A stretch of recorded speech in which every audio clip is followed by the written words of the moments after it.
Hello, and welcome to today's episode of Her Version. This podcast is dedicated to sharing stories of struggle to triumph, a platform that allows individuals to tell their truth in order to inspire and uplift others. I am your host, Sabrina Victoria. If you are new to this podcast, make sure you follow, like, subscribe, and share. Today, we are going to be talking about signs of a narcissistic parent.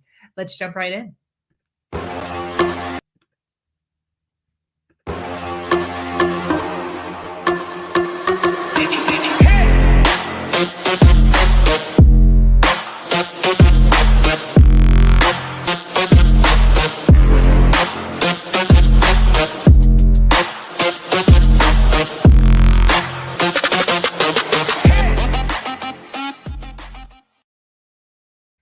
Hello, and thank you for joining me today on this podcast, Her Version. It is a beautiful day down here in southern Florida, and I am here today talking about narcissism. For those of you that have been with the Her Version platform from the beginning, you know that this platform was originally founded on the mysterious abuse called narcissistic abuse. I myself came out of a 13-year relationship, which have actually turned into a 15-year working relationship with a narcissist. I did not know he was a narcissist until 8 years into my relationship. I did not know that I was doing this codependency thing. I didn't know I was an empath. And until I actually dove into who I was and who he was and the dynamics, I was totally lost.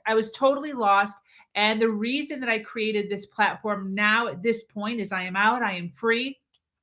And I want to inform other individuals on this silent abuse that some of us are going through on a daily basis, and we don't even know it. Now, unfortunately, which is why I'm doing this topic today, a lot of times this abuse starts at home. So children who are raised with parents who are either narcissistic or have narcissistic traits have a tendency to create or develop children who are either narcissistic or total empaths. And that's what creates this codependent relationship. So what I wanted to dive into today is talking about a few signs of what a narcissistic parents look like.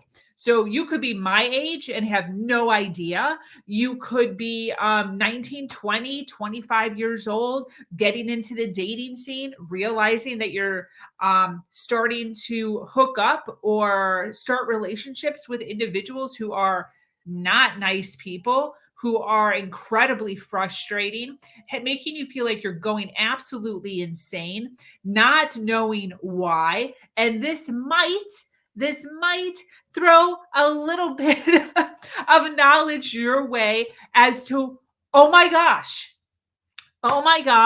this is what my life looked like. This is what I dealt with. And this is why I am picking these individuals. Now, I do want to notate that like everybody on earth has narcissistic traits. Everybody. So even empaths have narcissistic traits. Even empaths are completely manipulative people. And we manipulate situations to be able to control certain things in our own way. If you are completely honest with yourself, that's very hard for people who are so nice and so caring to admit to. But the reason that I teach this topic is because I have now come to the realization of all of the dynamics within the narcissistic personality, the empathic personality, and why they cling together, and the faults of both, because they both have faults. And until you get to that realization of like, I'm the savior and I'm the empath and I do everything correctly and woe is me, until you can pull yourself out of that and realize like, hey, I actually did manipulate this situation. I actually did have some faults in this situation, it's really difficult to actually climb out of that mindset and start healing. So no matter where you are on the spectrum, there is healing that needs to be done. Now, obviously, the personality disorder, narcissistic personality disorder, once you start doing enough research, you do start to realize, oh, they lack empathy. So it's almost impossible for a true narcissist to really be able to have thoughts and feelings of empathy, to be able to say like, oh, hey, be self-aware enough to realize that there is some fixing that does need to be done. So people who have empathy do have a tendency of being able to understand that and grow from that a lot better than a narcissist. Now, with that being said, how do you know you're a narcissist? How do you know you have narcissistic traits? This is the example that I always give to people. Take a picture. Take a picture with you and a few friends. Look at the picture. Who is the first person you look at in that picture? Yourself. Everybody will say that. Everybody will say the first person that they look at is themselves. And if they don't like the way they look in that picture, what's the next thing you say? The next thing you say is, don't post that. Don't post that I look fat, one. Or number two, can we take that again? And we don't care if everybody else looks fat. We don't care if all the other people in the picture hate the way they look.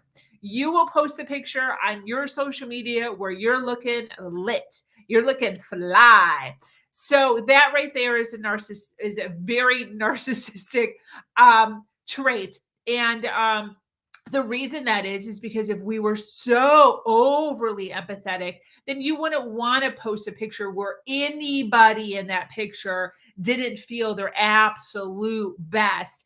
And in that case, none of us would ever be posting. None of us would ever post a picture because there's always at least one person in the picture that doesn't feel like it's their best picture ever.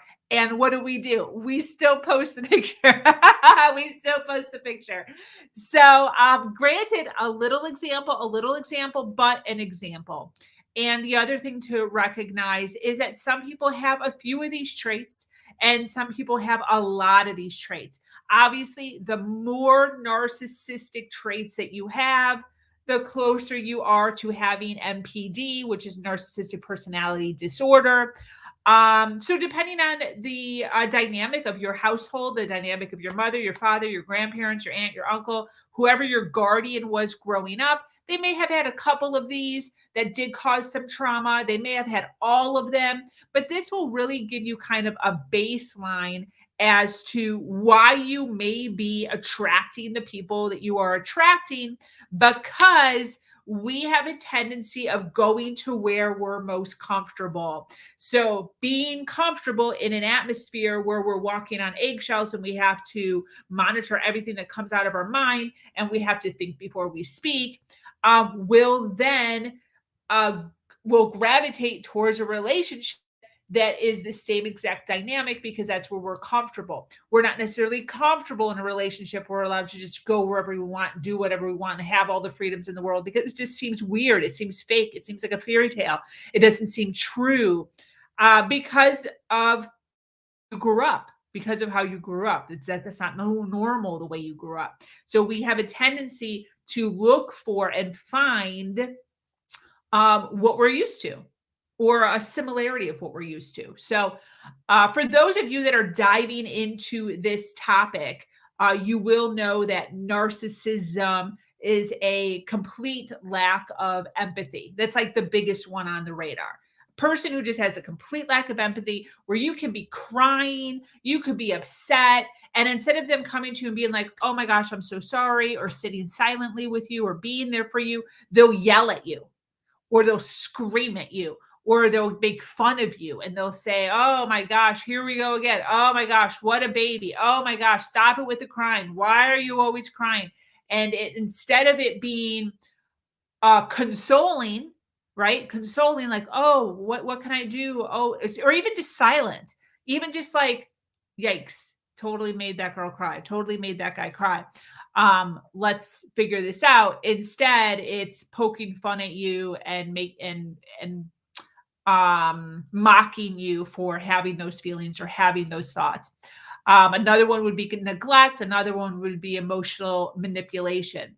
So what I want to do is I kind of want to go through just a small list of things that you may have gone through as a child and you didn't necessarily realize it until right now watching this video, that you had a parent in your home that had narcissistic traits. And that is why you're having some difficulty growing up and forming relationships that are healthy. And make you aware of that, because it's all about becoming aware. As you become aware of things, then you can fix things and start to guide yourself down the correct path. So a narcissistic parent can be pretty much defined as someone who lives through, is possessive of, or engages competition, usually with their children. So either they're trying their best to like boost their children up and make them as big and great and powerful as they can be. This way, the audience or society looks at them and puts you two together and says, oh, wow, look at them. Or they do the exact opposite and they demean their children, bring them down so that they will never rise above them. So there's actually two tones with that. So that's kind of one of the things that I want to talk about is the first one is they kind of live vicariously through their children. So they will purposely, you see this with mothers sometimes, narcissistic mothers will, and this doesn't mean that the examples I'm giving that the mothers are all narcissistic. There's other traits that go along with that. There are just mothers that are encouraging to their children, or fathers that are encouraging to their children and want them to do good. There's two different sides to that, but you will see this as far as the first thing that comes to mind is beauty pageants. So mothers will force their children or their little girls into these beauty pageants. The children don't want to do it. They're crying, they're fussing, they're irritated, they have low self-esteem, and the parents will continue to push them into this society, this competition, in order to boost their own, right? So, oh, your daughter is so pretty, you're so pretty. Your daughter is so talented, you're so talented. And then the parent and the child are able to kind of live parallel, and the parent is almost living vicariously through their children's goals, through their children's dreams, and it's all done selfishly. It's not done in a loving manner. The next one that goes hand in hand with that is actually the exact opposite. So you may be thinking to yourself, like, I wish my parents were more, were helping me more as far as reaching my dreams and doing all the things I wanted to do. Because actually what my parents did is they were totally threatened anytime I did well in my life, and they did everything that they could to bring me down. So that's the other side. Okay. Not all narcissists have the same exact traits. Sometimes they're exact opposites. There's some narcissists that are extremely successful. They use their money against people. They manipulate as much as they can in order to gain wealth. And then there's other narcissists that take other people's money, and they play the victim role, and woe is me, and I have no money, and I need your money. So there's two totally different routes that these people can take. Both of them are selfish. Both of them are highly manipulative. Both of them are liars on either side of the spectrum. So in this situation, you will also have narcissistic parents that pull their children down. They're threatened by their children's potential, by their promise, by their success, by their self-esteem. And a lot of times what these mothers or both will do is they'll actually purposely put their children down. So if you say like, hey, I just did this thing and it was so great, instead of saying like, wow, good job, I'm so proud of you, they'll say, ooh, really? Wow, yikes. Well, what about this? Why didn't you do it this way? Why did you do it that way? Or really, you're that successful? Or, oh, really, you did that well? Or, oh, really, how many people are buying your book? Oh, only that many people bought your book? Oh, too bad it wasn't this many. Or so and so sold this many. So always causing some sort of competitiveness. They're always comparing you, and it's never in a way that's boosting you. It's never like, wow, you did this many. Wow, Cindy only did this many. Good for you. It's always the opposite. So you come to them with excitement and bubbling over and happiness and joy, and then they do a really good job of bringing you down a notch, bringing you down a notch. You know, how are you doing? I'm doing so good. Really? So good? How are you always doing so good? Why are you always in such a good mood? What is so awesome about your life? And those are the things that could bring you from high to low. And you'll start to notice that even with your friends, not to get off subject, but even with your friends, you come in high and they bring you back down low. They like to make sure that everybody is below them. Everybody is below them. Nobody can be up above. Nobody can be at their highest. Everyone has to be humbled. Always be humbled. And this is common. This is common. The put downs are common. There's always something wrong with you. You'll never be good enough. And they do a really good job of making sure that you lower your confidence. And this is the thing. You have to realize that with narcissists, they're not necessarily doing this on purpose. Like your parents aren't necessarily like, I'm out to get them and I'm going to make sure that they fail and all that. They're not like, sitting at home thinking of like all the ways to make it so that you're going to fail as a human. It is actually just who they are as a person. Who they are as a person is a narcissist. So it doesn't take like a whole lot of planning. They're not sitting here like writing in their notebook all the plans to make it so that you fail as a person. It's just, that's just who they are. That's just what comes out of them as a person. Just like a overly optimistic person. Myself, for instance, like I don't go out of my way to like write notes about how I'm going to be so unbelievably happy today. I just naturally am a very happy person. I come into the room, hey, what's up, everybody? What's going on? Everywhere I go, I'm smiling. Everywhere I go, I say hello to people. That's just naturally who I am. And they are the same exact way.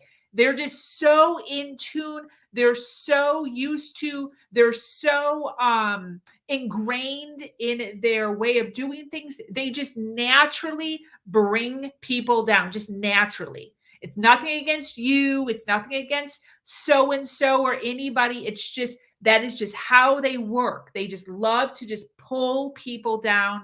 And it isn't necessarily something that they're trying to do to hurt you. And that's one of the things that we need to realize as empaths is, hey, they didn't necessarily mean to offend you. Are they offending you? Yes. Is it hurting your feelings? Yes. Are they going on and on and on and on and on and on and on and on and on and on about it? Yes, 100%.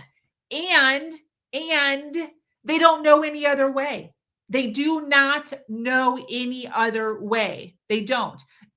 So at that point, it is then your responsibility as the child, as the wife, as the co-worker to just exit the situation and not take it personally. You can't take it personally. They do it to everybody. That's just who they are. That's just how they are. You have to allow them to be. You can't negotiate with them. You can't get them to sit down and listen to your feelings and how that made you feel. It's a total waste of time. So you have to allow them to be who they are. And then you then have to not allow their words like, that are bringing you down to offend you. You have to stand in your own power and know that, hey, that's just who they are. This is just who I am. And it didn't matter who was standing here. It didn't matter who was telling this story. Their reaction would have been the same exact reaction. Now, another thing that parents is grandiosity and superiority. So many times narcissistic parents have this like false edited image of who they are. They're kind of somewhat conceited. And everybody is a threat to them. Everybody is a threat to them, and they do not know how to treat humans. So you may have seen this growing up at restaurants. If you and your mom and your dad, whoever was watching you, were at a restaurant, you may have seen that somebody, mom and dad, was really rude to the wait staff, really rude to the person who was sitting you. And you know, reordering meals, not being happy with the service, complaining about the restaurant, complaining about how cold it was, how warm it was, the lighting, the noise, the location, the parking, the help, just constant frustration and complaining about anywhere you went. So all the stores you go to, the help isn't good. Any restaurant you go to, the wait staff isn't good. And they have this false superiority of we're better than them, always, in all the areas. So driving is another one. Road rage is huge when it comes to narcissistic parents. There's this joke that goes along where like a little boy was sitting in the back seat of his mom's car, and his mom's driving, and mom's driving along, and the little boy goes, "Hey, it's so weird that when you're driving, when we're on the road, when I'm on the road with you, mom, that there's no assholes on the road all of a sudden." Meaning, every time he's on the road with dad, dad is yelling out the word asshole to every single person that drives by, or isn't going the correct speed limit, or isn't doing all the things that this person thinks they should be doing. And then when the mom gets on the road, all of a sudden everything's hunky-dory and everything's fine. You see that? So there's a difference between, or not a difference. There is a sense of grandiosity. There's a sense of entitlement. There's a sense of egotistical feelings and being above every single person, basically on the planet.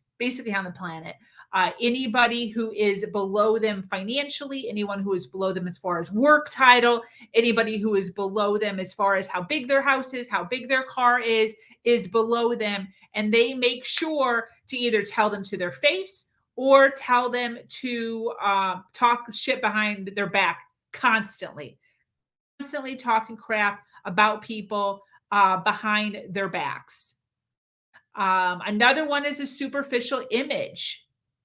So they love to show people how special they are. They enjoy publicly parading what they consider are their superior things, their material possessions. So nice watches, nice cars, nice purse, shoes. And they always make sure that people notice it, So going around and explaining all the areas of their home, of their car, of their life that they're bragging about or being braggadocious about, in order to, now this isn't like, because I've been to people's houses before and they'll like show you around like, hey, I just did this upgrade, or hey, I just did this, or I just did that. That doesn't necessarily mean that they're narcissistic.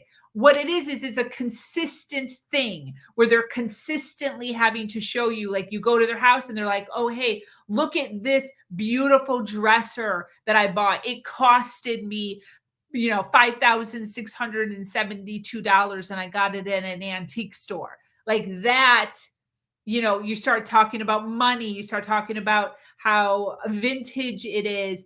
And then the next time you see them, they have a purse and they tell you how much that was. And the next time, you see them, their shoes or whatever it is. And they love to brag about it, and they like to talk about it, and they like to show off to friends and family about it. So when you're a child and you are seeing your parents constantly putting price tags and superiority on things within your house, things that you're wearing, things that you own, watches, that again is a way of us as children seeing the reaction of our parents right? Being superior, along with the reaction of the individuals that they're showing off to.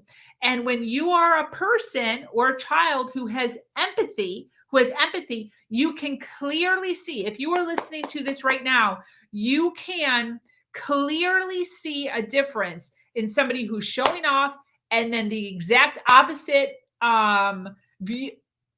facial expressions of the person who feels as if they are being bragged to, right?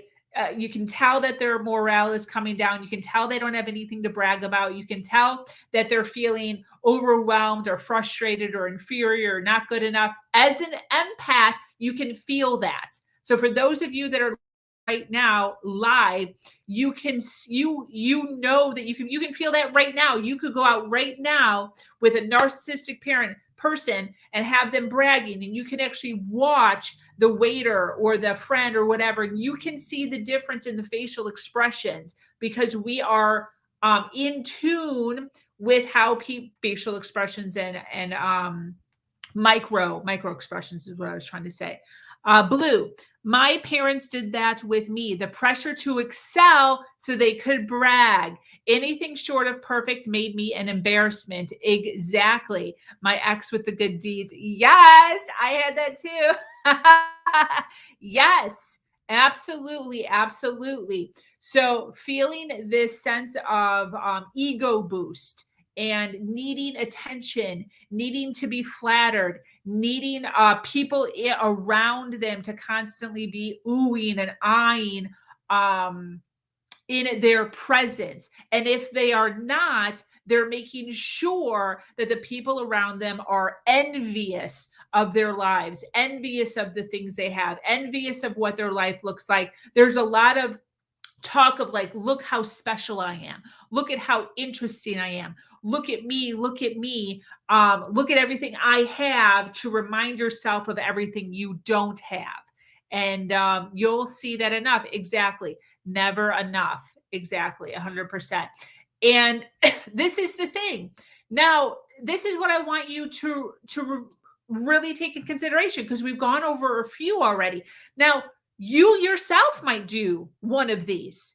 One of your really good friends might do one of these. Like I said, it's very important to realize that we all have things in our life that we brag about or that we're proud of. We might be really proud of our child. We could have a child that is going to some really awesome college, or who is some sort of savant and really smart with something. And we might brag about that, and that might make us feel good. And that's okay. That's okay. What we're talking about is individuals who have an absorbent amount of these traits. Okay. So if you're seeing, one or two of these where you're like, hey, I kind of sort of do that. Or, hey, my mom kind of sort of does that, but I don't think she's a narcissist. Yes, that's true. That's true. What we're looking at is we're looking at the whole picture. We're looking at a lot of different traits. And if your parents have several of these, it might do some good for you to look into this and say, oh my gosh, I grew up in an incredibly toxic atmosphere here. This is insane. So many things that I saw growing up were not healthy, were not right. And this is why I act the way I act. This is why I pick the people I pick to be my friends, to be in relationships with. When I was growing up, for those of you that follow me, I do Monday journal readings. I actually read through my journals in chronological order for an hour every week. I just did one yesterday. I'm 15 years old right now in my journal readings. And it's so crazy rereading that stuff and seeing the narcissistic relationships that I was already forming in friendships with girls, in relationships with boys, and the dynamic and how frustrating it was and how self-aware I was even at 15, but not knowing the actual language that went along with those feelings. I knew it wasn't right. I knew it wasn't healthy, but it seemed normal. It seemed comfortable. But knowing in my soul, knowing like intuition that it wasn't correct, and the struggle that I was through at this age is insane. And if you want to follow me, I do it usually on Monday, sometimes Tuesday, but it's entitled Old Journal Readings. And I go through and I read my actual words, my actual, like I still have it here from yesterday, but my actual journal readings with my Lisa Frank stickers from when I was that age and all the drama that I was going through because of some of the lack that I was dealing with in my life, some of the unhealthy things that I was going through in my life. Kristen, talking over you, raising your voice, talking while you're talking, giving you their back while you talk, not saying anything when you do or engage in conversation, demand you to engage 100%. Your parents should not be talking over you. That is a learned behavior that we then take from our parents into our new relationship because we don't know. And it goes one way or the other. Either you learn from that parent that that's what you're supposed to do. You're supposed to talk over people, or you learn that you're not supposed to talk over somebody. And then you have a relationship in which you are continuously don't have a voice. And that's what I did. Continuously went my whole half of my life not having a voice because I thought that that's the role that I was supposed to do. I thought that that was normal. So you either go one extreme or the other, Either way, they were taught to you within your home. So talking while you're talking, same. Giving you their back. That's rude as fuck. So when your parents teach you all growing up that when you speak, they turn their back, what do you think you're going to think is normal going into a relationship? You are going to think, oh, hey, when I'm super pissed at my spouse, I turn my back on them. Literally, while they're trying to communicate with me, my idea, what I have been taught is that it is okay to just turn your back on somebody while they're speaking to you. Rude as fuck. But you don't know any better. You don't know any other way of communicating because it is our parents, it is our guardians that raised us growing up is where we were taught how to do all the things. There's no other role model that we have in our life besides the people who are raising us. So if your parents did kind of like a shitty job, it is now Kristen, right here, she's talking. It is now Kristen's responsibility to say, hey, listen, I am now realizing that that is not correct. That is not right. That is not how this was supposed to go down. So now she has a choice. Now she can either, hey, I'm just going to continue doing all this fucked up stuff because I don't feel like working on myself, and my children can fix that shit. They can change the cycle if they want to. Or she can say, hey, listen, I learned all this shit. It wasn't correct. It totally sucked. I knew that I felt invalidated as a small child, and I am going to start making changes right now with the next generation that I'm having, and I am going to work doubly as hard because it's super hard to break those habits. I know from experience, and I'm going to do things differently with my children. She has a choice. Absolutely, she has a choice. Emotionless. Unless it benefits them, one-ups, redirecting the conversation that benefits them while silencing use. Yes. Never having an opinion. Never being able to speak your mind. Never being able to have an outlier point of view. Ever. Not even like, hey, let me listen to your entire thought process and then disagree with you. They don't even allow you to even get a sentence out edgewise as far as something different being said, to even acknowledge whether they agree with you or don't agree with you. As soon as you start disagreeing with them, that's it. End of conversation. They find a way to shut you up. They find a way to pivot the conversation. So again, when you're growing up, you're having an argument with your spouse, you're having an argument with your child. It's not quite the way that you want it to go. What have you been taught? Shut them down immediately. Shut it down immediately. Don't even listen. Don't even engage. Don't even let them get a word in edgewise. Rude. An individual has a right to be heard, whether you fully agree or fully disagree with them. They have a right to say all of the thoughts and all of the words that are in their mind. Now, after they're done speaking, you can have an opinion on their opinion, but shutting it down before it even comes out is a great way to raise a child who doesn't feel like they have a voice, who doesn't feel as if they can speak. Right? Yes, thank you, girl. I appreciate that. Yes, shout out to Lisa Frank. Love it, Blue. Love it. I'm going into, so for those of you that listen, I've got quite a few people that listen to me now. I am going next Monday. I'll be December 8th, 1997. I'm starting my new journal, December 8th, 1997. So this will be the journal reading. Look at how cute that I will be reading from with all of my boy crushes. Oh my gosh, it's so embarrassing. If you guys, it's so cringy. It's so cringy. Yes, I felt silenced my whole life. You fit apart and lose your identity. 100%. Yes, I was 36 before I knew I had my own voice. Same girl. I think I was a little younger. I want to say I was probably around 30, 32 when I started to realize like, hey, working on my personal development here, working on my personal power, and started to really come into who I was. It took me a long time because I was in a narcissistic relationship when I was starting to realize this, and I had to like get out. I had to free myself. I had to escape. My story is insane what I went through. For those of you that are interested, if you follow my YouTube, I have my entire narcissistic story.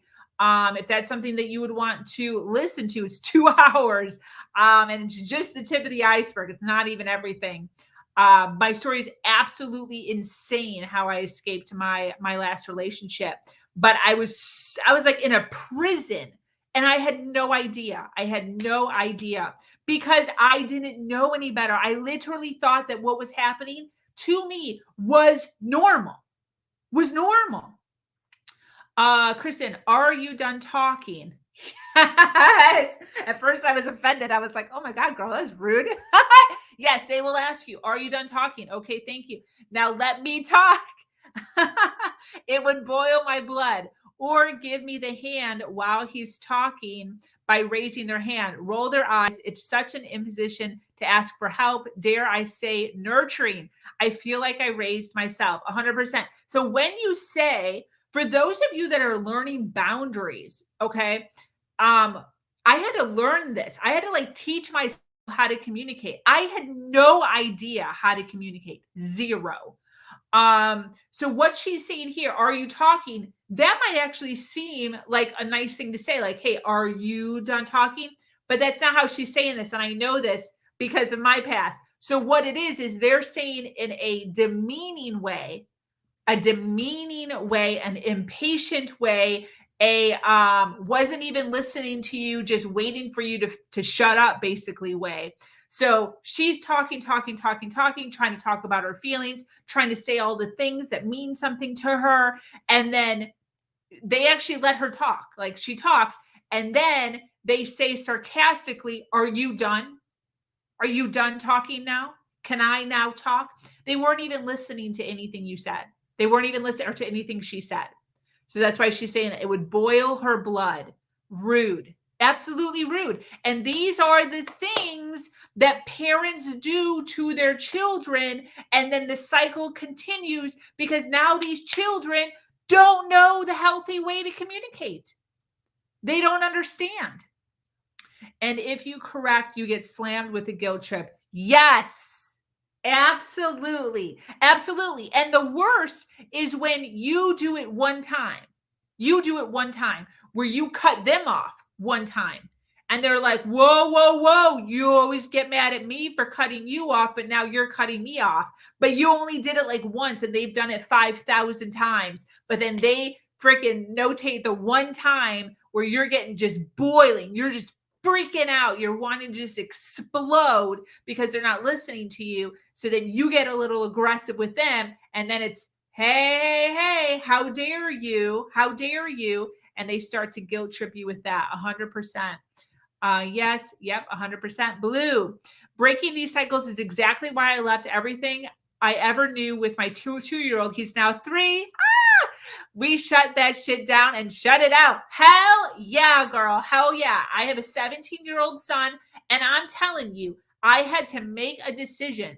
I had to make a decision when my child was probably 2, 3 years old, because I was treating him very similar to the way that I grew up. I could see it. I could see it on his face because I am an empath. I could see it on his face. I could see it in the way he glitched at me. I could see it the way he cowered when I was yelling. And I had to make a decision. I had to sit down and I had to say, oh my gosh, am I redoing this whole thing? Am I doing this again? Or am I going to rise above and stop the cycle? And I said, I have to freaking do things differently. I have to raise my son with love, unconditional love, with communication skills, with patience, with kindness, with silence. I have to allow him to be able to speak his mind in all of the things that he wants to say, whether I agree or not agree. Being a parent takes time. So many times we wind up having children way too early. Financially, mentally, emotionally, you're not ready to be having children. And that's what they think. What a lot of this is children are greedy. When we're still 20 years old, 21 years old, 25 years old, some of us are still really fucking greedy. We still want all the time to ourselves. Then you bring a baby in and the baby wants all the attention, wants all your time, and you don't have time for that. At least that was my situation. I still wanted to be out. I still wanted to party. I still wanted to be doing things. And I got pregnant out of wedlock. No daddy. So I had to make a decision to either stop, have the patience, do all of the things correctly as a parent, or had no patience and just yell and scream like a crazy person because I'm mad, because I'm bitter, because I'm irritated that this happened to me. And all the things that I am now missing in my life are because of him. And I had to make a cognitive decision. And I had to throw a lot of my time away to be a good mother, to sit and listen. That's a choice that you have to make. That's a choice that you have to make. I feel like my relationship history is an outlaw country music song. Yes! If not some drawn out Lifetime music, toxic as fuck. Preach. Girl, we should get together because I just talked to my fiance about that. I was like, I should seriously write some sort of a drama series. Like Shonda Rhimes. What is her name? Shonda Rhimes, the girl that created Grey's Anatomy. Girl, come to my door. I have a story. I have a story for you. We should talk about that for real. We should talk about that. Yet personal development threw me into this awareness. Yes, I was in a marriage with a Baptist preacher who is a narc. I literally was dying. I had to get me and my kid as far away from there as possible. And I totally understand when you say literally dying. I totally get that. Literally feel as if your entire life is just being stripped out of you. Yes. We left the beginning of this year. What? Oh my gosh, girl. Yes. Yes. Good for you. I am so proud of you. Holy crap. You are irrational. Yep. You are irrational, girl. For real. I totally get it. Blue Vibe, proud of you. Yes, me too, Blue. So proud of you. The decision is fly or die. It's a huge gamble. By when you have everything to gain, it's a necessary move. Yes, definitely. The worst is when the other parent enables their behavior. But you see, Kristen, that is the dynamic. That is the dynamic. So yes, worst when the other parent enables their behavior. Yes. And that's the only way to survive. That's the only way they can survive. I grew up in that. I'd have my mother constantly say, I need to try to have a better relationship with my father. Nope. After 33 years, not my job anymore. When I would correct him, Sabrina, or attempt to explain my feelings, I was disrespected or belittled. It's nothing short of emotionally draining. 100%. 100%. Yes. You can love them from afar. You can love them from one phone call a year. You do not have to put yourself in that situation. You do not have, just because your mother is deciding to stay or your father is deciding to stay in a toxic relationship does not have any bearing on you as a child as to you needing to or having to hang out with somebody who is constantly hurting your feelings, constantly putting you down, constantly making you feel uncomfortable, constantly making you feel as if you have to walk on eggshells and can't talk about all of your feelings or all of the things that are on your mind, or can be completely authentic as to who you are as an individual and what your thought process looks like or is. And that's just the way that it is. And they have to be okay with that. They have to be okay with that. So this one that I want to talk about is manipulation. So manipulation is could be a lot of things. It could be guilt trips, making you feel guilty all the time. I've done everything for you. You're so ungrateful. It could be blaming. Everything's your fault. It's your fault that this happened. It's your fault that sometimes you're not even there. You're not even there. And it's your fault. Shaming. You did a bad performance. Maybe they're paying a lot of money for you to be in dance lessons or baseball camp or whatever it is. And Jimmy is way better than you are. And they're constantly talking about Jimmy. Oh, I wish you were more like Jimmy. I wish you had the talent like Jimmy. Why don't you hang out with Jimmy? Why don't you practice with Jimmy? Okay. So shaming, negative comparison, which is exactly what I just said, constantly comparing you to other people. Look at how good she is. Look at how great they are. Why can't you be more like this? Why can't you be more like that? And what's frustrating about that sometimes is sometimes that negative comparison is also wrapped into what I originally talked about, which was marginalization. So they're threatened by your potential. And that is so fucked, but that is 100% true. They will constantly compare you to other people and how great they are, but then they will do nothing to be able to improve you, to help you grow, to help you expand, because they actually want you to stay down. So they want you to stay down. They don't want you to be good. They want you to be humbled. But at the same time, they'll compare you to other individuals who possibly are in a home where they are getting all of the things they need to be that good, to be that awesome at that sport or at that adventure or whatever it is. And that could be a total mind fuck for anybody, more or less a child. If you could just imagine how that would feel as a child. Oh, it just gives me the chills just thinking about that. Having unreasonable pressure. You will perform at your best. You will make me proud. Putting pressure on us constantly to do well, to be the best in order to make them look good. And then the biggest one, and one of the ones that I dealt with a lot in my past relationship, is manipulative reward and punishment. So if you don't do this, then I will do that. So, if you don't, this sounds insane, but like I used to, like, I'd be in bed early or something, maybe 11 o'clock. And then all of a sudden, this was with my ex, then all of a sudden it's, he decides at midnight, he wants a rundown of all of the expenses that the company has had over the last 5 years. And I'd be like, it's 11 o'clock at night. I'm really tired.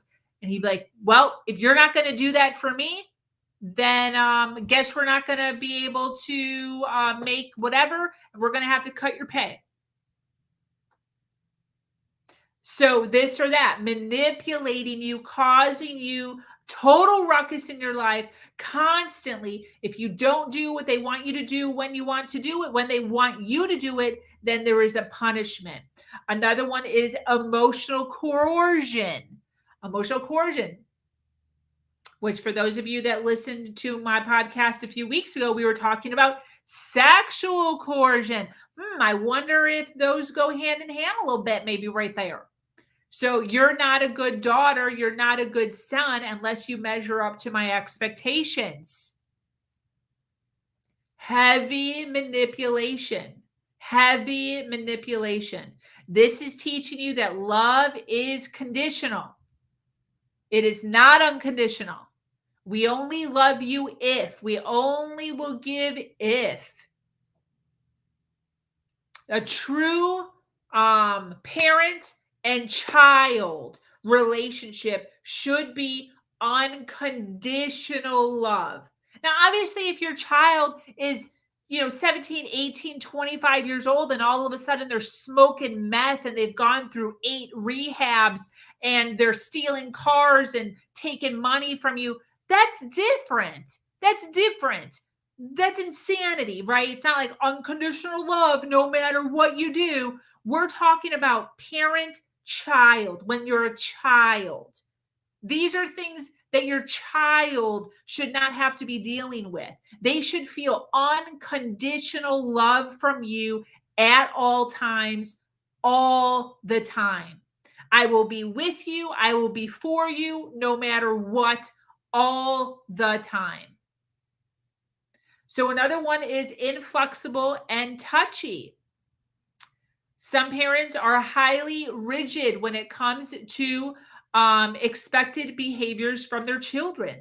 They should act a certain way, be a certain way. I was actually just with somebody a few days ago who, and I do want to highlight, like, I am highlighting some of this stuff passionately, but this isn't necessarily my parents had all of these things.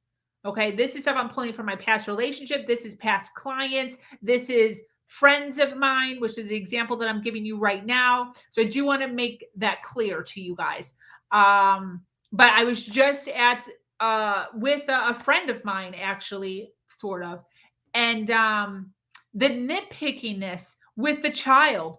Every 5 seconds, the child we were at a playground, like, hey, play with this and play, just play like a child. And every 5 seconds, don't do that. Don't go over there. Don't play with them. Hey, watch your shoes. Hey, don't touch that. Hey, like, what the hell? What the hell? Constantly regulating, constantly having to tell the child no all the time, frustrating the child, irritating the child, making them feel as if they have to be walking on eggshells with all of the things all of the time. You can't even have fun because they have to feel like they have to be constantly in control. They're so touchy with making sure that you're doing all the things all the time 100% right, and you're like 5. Or you're like 8. Sometimes your children are going to act irrational. Sometimes they're going to get a little rambunctious. You have to be able to control that, calm them without acting like a drill sergeant. Does that make sense? Example here. I hate it when you put groceries on the checkout counter that way. I told you before, I hate it. That's actually funny. That's funny because I've actually said that to Dane before. But these are the things, right? These are the things. So when I go to the grocery store, I like to put all the boxes together, all the cold stuff together, all the produce together. Now, is my child going to do that all the time? Ever? No, not unless I teach them, but I can teach them in a very calm, communicative way, explain, rehash calmly, but yelling at them because you told them one time before and speaking to them irrationally is 2 different things. This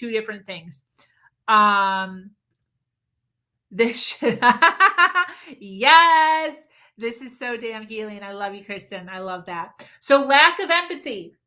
This is the big one. And anybody who is dealing with people, parents who have narcissistic traits in a narcissistic relationship, the likelihood of you being a more empathetic person is high. If you are here listening to me live, I appreciate those of you that are listening to me. Those of you that are watching on the replay, make sure you hashtag replay. It is very, very important to know that your narcissist, your mother, your father, your grandma, your guardian, your uncle, your spouse, your boss, they lack empathy. They literally don't give a fuck. They just don't.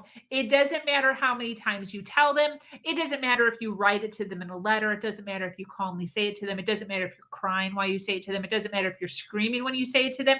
It doesn't matter if you're literally broken in the corner, screaming like a crazy psychopath from the insides of your body, just pouring out of your mouth all of your thoughts and all of your feelings and all of the things, and just saying all of the things that you wish they would understand. They don't get any of it. They don't get any of it. They have a complete and utter lack of empathy. They have no idea what it feels like because they lack feeling. And as a child, that can be absolutely devastating. As an adult, that can be absolutely devastating. And what the moral of the story here with this lack of empathy is, one, if you are now an adult child, you are an adult, you now know this. You can now stop writing letters to your parents, having long explanations to your parents, explaining and explaining and explaining and explaining and explaining again. You can stop all that. Stop. Calm down. It is a complete and utter waste of time on so many levels, emotionally, mentally, time. You only have so much time. That's enough time. I am here to tell you today that you have done all of the things that you were supposed to do to try to get that parent to listen to you, to understand you, to love you, and that is enough. You can literally put the pencil down. You can literally put the phone down, and you can just breathe. They are never, ever, ever going to grasp the thoughts of like how that made you feel. They will never understand it. And that is okay. And that is okay. That is okay that they don't understand it. You have to view individuals that have narcissism, and I know that this sounds bad.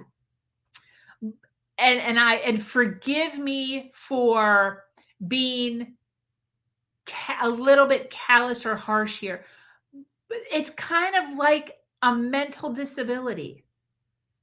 It really is. And if you could, for one moment, think about a person who has Tourette's or a person who has autism and just flies into rages, right? Like if you've seen someone who has Tourette's, they just scream out, fuck, fucking asshole. A person with autism or Asperger's could just fly out into a rage.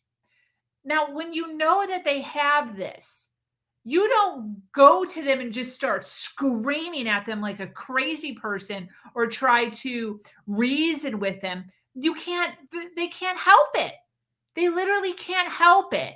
And as evil as these people with these traits seem, this narcissistic trait, they seem so evil, they seem so manipulative. And are they? Yes.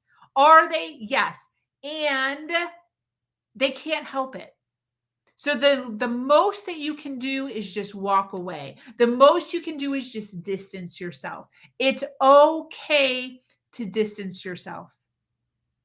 And I know it hurts. And I know that there's so many things that you want to say that you want them to understand, but they are incapable of understanding. They just are. They're incapable of understanding. And that's just part of it. That's just part of it. Just be so grateful that you turned out to be an empath, Be so grateful that you are bubbling over with so much feeling, so much emotion to be able to pour into your beautiful children, to be able to pour into a spouse that you love and that you adore. Be grateful that you turned out as sensitive as you turned out because of that situation, because now you have so much love to give. You have so much emotion, so much heart. You have like a superpower. You have a superpower that people that grew up in healthy relationships don't have. You have a heightened amount of love and care and emotion in you. You need to be proud of that. Be proud that this happened to you. It was super sucky when you were a child, and you can make a commitment to not do it to your child. You can make a commitment to change the cycle. And know that you are better off for it. Thank goodness. Thank goodness. It's so sad to know that there literally are people who cannot feel. I know. It's so creepy. Ooh, even just reading that gave me the chills. For real. Give yourself the closure you need. Yes. Yes, Blue. Give yourself the closure you need, whatever that looks like. Whatever that looks like. One last letter, one last phone call, and then you can stop. You can stop spending so much time. Allow them to speak to you. If they want to, whatever they want to do once a year, twice a year, 3 times a year, allow them to speak, allow them to lecture, allow them to feel heard. That's okay. And then you have a right to not speak. You have a right to stonewall. You have a right to gray rock. You have a right to do no contact, depending on who they are. They have a right and you have a right. And you both have a right to do however you choose to do, but you have the power to only control you. And that is it. That is it. You cannot control your children. You cannot control your parents, your grandparents, your nasty uncle, whatever it is. Kristen, yes, I've turned into an intuitive empath. My girl, it's breaking generational curses. Hypersensitivity is my superpower, 100,000%. Absolutely. Absolutely, girl. I'm so proud of you. I'm so proud of you. Blue vibe facts, hard but necessary. Yes, we have evolved consciously because of this. Yes. I can't forgive myself for all the fighting I did with my kids. I was miserable and didn't know any better. I wish I was who I am today when I was raising them. I'm in tears right now. Barb, girl, there's so much time. I can barely see your picture here, but you cannot be more than halfway to your deathbed. You still have half your life. We live 4 lives while we're alive. 4 lives. From 1 to 25, you're acting like a complete idiot. From 25 to 30, from 25 to 50, we're freaking becoming self-aware. We're learning all the things, emotional, mental. Now you have from 50 to 75 to do so much good with all of the things that you're learning. From 75 to 100, girl, you better be eating some pizza and some ice cream. There's so much time left. Your children need to be hugged. Your children need to be kissed. Your children need letters. They need text messages of love. Allow them time to be able to process the hurt that you might have done to them, and be patient with them. If you are unconditional love, which is what we're talking about, then it takes all the time in the world. And Barb, you have all the time in the world, girl. All the time in the world until the day you die. You have to keep trying. You have to reach out. Your children need to trust you. You have to build trust again. And I don't know what you did. But I guarantee you that your children miss you. I guarantee you that your children want you back, but they want you back with unconditional love. And you have to prove that over and over and over again. And they're going to let in a little bit of light, and they're going to open the box a little bit, and they're going to creak it, and they're going to, and it's going to take time, but you can't backtrack. You have to continue to show unconditional love, continue to hug, continue to send text message, continue to pour goodness into their life, real goodness that is not expecting anything back. Real unconditional love does not expect anything back. You give without getting back. That is unconditional love. So you give and you give and you give and you give and you give, and it doesn't matter if they never ever give back. Eventually, once they feel as if you authentically are giving, they will open that door again. 100%. They want you back in their life. They do. Hug, sis. As long as there is breath, there is hope and opportunity. Yes, we are breathing. We are all breathing here. Barb Phoebes, it was reactive abuse. Give yourself grace. 1,000. Thank you, Kristen. Did you hear that, Barb?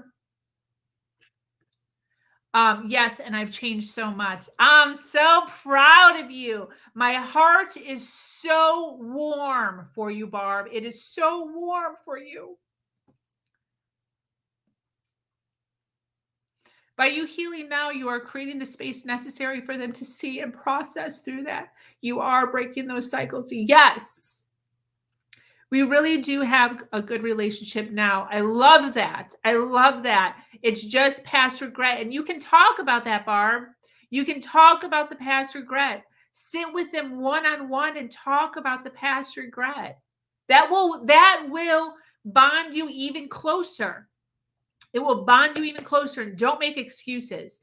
Don't make excuses. Just apologize for it. Just apologize for it. You apologize for that in however way you see fit, and it will open up the doors even more. It was just so much yelling. We are in a healthy place now. They are amazing adults. Oh my gosh, this just warms my heart so much, Barbara. I'm so happy for you. Oh, I'm so happy for you. The next thing I want to talk about is dependency and codependency. So again, narcissistic relationship usually is an empath and a narc, and the way that they stick together is through codependency. Sometimes your children will 100% expect you to take care of them. Sometimes they will 100% take care of you in order to keep you kind of imprisoned in their world, keep you locked up, kind of. So that can go either way. So they can either cause a codependency relationship where they're constantly asking for you and taking for you and expecting you to give, or they create a weak child who can't fend for themselves, who can't do anything for themselves financially, prosperity-wise, career-wise, educational-wise, and they'll constantly be taking care of the child. They actually handicap the child. So that's another one to be aware of. That might have happened to you. That might have happened to you. And now you're sitting in the world, you don't know how to be an adult. Or you're sitting around in the world and you're trying to take care of your family and take care of your parents. It's boundaries.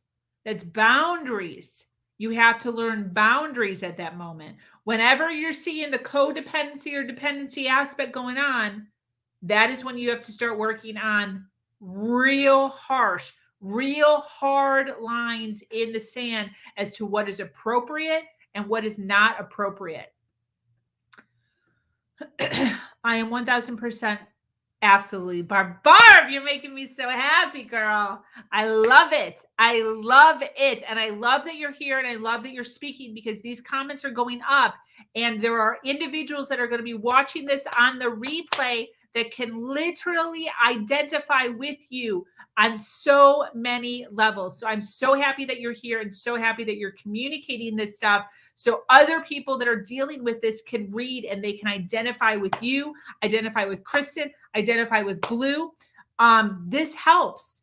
This helps. I was codependent. It was his lock and key for my prison I was in. Me too, girl. 100. Boundaries. Yes. When I started drawing lines in the sand, everyone lost their shit. can just imagine. I can just imagine. Oh, that brings joy to my heart. Oh, I love that. Everyone lost their shit. Oh, that sounds like a great story. I'd love to hear that story. We should get you on a podcast and hear that story.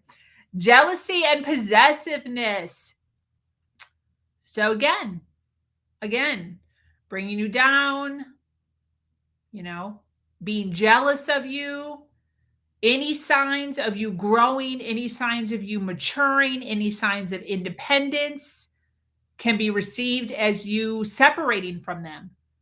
Or if you're choosing your academics or your college over them, if you're choosing your career over them, if you're choosing your friends over them, if you're choosing one spouse over them, then there's a lot of, why are you doing this to me? Why are you going over there? Why are you moving out?